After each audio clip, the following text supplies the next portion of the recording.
జయసూర్య, అన్న. ఇలా మనం చర్చించుకుంటూ పోతే చాలా చాలా ఉంటాయి విషయాలు పాటలు, వస్తాయి. అద్భుతమైన పాటలు పాడుతున్నావు. నువ్వు ఇలాగే కొనసాగాలి. కాకపోతే నువ్వు కూడా జాగ్రత్తగా ఉండు. ఎందుకంటే నీ పాట 10 మందికి ఉపయోగపడాలి. మంచిగా అన్ని సామాజిక చైతన్య గీతాలు కావచ్చు, అన్ని ఇష్యూస్ మీద నువ్వు పాటలు పాడుతున్నావు, పోరాటం చేస్తున్నావు. సో ఏదేమైనా నీ పోరాటం సఫలీకృతం అవ్వాలని మనస్ఫూర్తిగా కోరుకుంటున్నాను. థ్యాంక్ యూ అన్న. ఫైనల్గా మరి అంటే మీరు ఏ ఊరు వాళ్ళు, ఎక్కడ అసలు మీ ప్రాంతం ఎక్కడ? మాది కరీంనగర్ జిల్లా అన్న, కేశవపట్నం గ్రామం అని. నాన్నగారు ఏం చేస్తుండేవారు? నాన్నగారు హౌస్ లో పని చేసేది, విశ్వకర్మ కుటుంబం. అక్కడ నుంచి వచ్చినాం. అమ్మ టీచర్ పని చేసేది. ఇక కాస్త పరిస్థితులు సరిగ్గా లేక ఇద్దరు చనిపోయారు. Poor family. అమ్మ నాన్న లేరు ఇప్పుడు నీకు? లేరు. తమ్ముడు నేను వాడు సెట్. మ్యారేజ్ అయింది మీకు? లేదు, కాలేదు. ఎవరైనా ప్రేమించారా? అయిపోయి ఇక అది అయిపోయిన ముగిసిన చరిత్ర.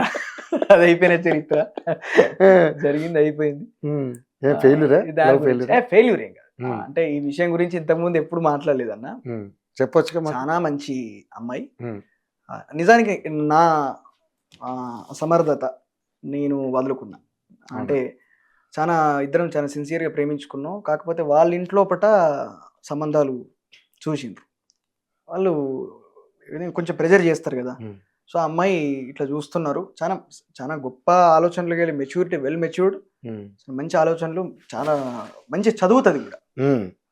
అప్పటికే తనకు చాలా ప్లాన్స్ ఉండే, ఎట్లా ఏం చదవాలి, నెక్స్ట్ స్టెప్ ఏం తీసుకోవాలి అన్ని కూడా డిస్కస్ చేసుకుంటూ వాళ్ళం. చాలా మంచి, ఏ రోజు కూడా మా మధ్యన ఒక గొడవ రాలేదు.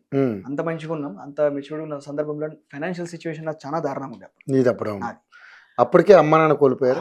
అప్పుడు నాన్న ఉన్నాడు కానీ నాన్న కొంచెం నిర్లక్ష్యం, నాన్నతోటి ఇబ్బందులు ఉండేది. అమ్మ లేదు. సేమ్ అసలు ఎట్లా మెయింటైన్ చేయాలనేది తెలియనటువంటి పరిస్థితి, దుర్మార్గంగా అయిపోయింది. ఈమె సంబంధాలు చూస్తా అంటే వాళ్ళ ఇంట్లో ప్రెజర్ పెడితే వాళ్ళ అక్కుండి మా ఇద్దరు గురించి చెప్పింది.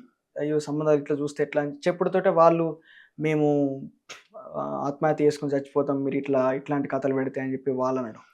సైకలాజికల్ బెదిరిస్తే అమ్మాయి వచ్చి వాళ్ళకి అట్లా అంటారు, నా దగ్గర నగలు ఉన్నాయి, గాజులా పోయివో ఉన్నాయి, మనం ఎటన్నా హైదరాబాద్ గట్ట పోదాం, కొన్ని రోజుల తర్వాత వాళ్ళే కూల్ అయిపోతారు, వద్దు అని చెప్పి ఆ అమ్మాయి అన్న తర్వాత అప్పుడు నేను ధైర్యం చేయలేకపోయినా. తర్వాత చాలా గట్టిగా మాట్లాడింది అమ్మాయి నాతోటి. మానసికంగా ఆమె నన్ను తప్పించి ఇంకొక వ్యక్తిని ఊహించుకోలేకపోయింది. ఆ క్రమం నేను ఐ మిస్డ్ హర్. ఇక అప్పటి నుంచి నేను ఎవరి జోలికి పోలేదు. పెళ్ళి అయిపోయింది అమ్మాయికి? పెళ్ళి అయిపోయింది. ఎలా ఉంది అప్పుడు అమ్మాయి?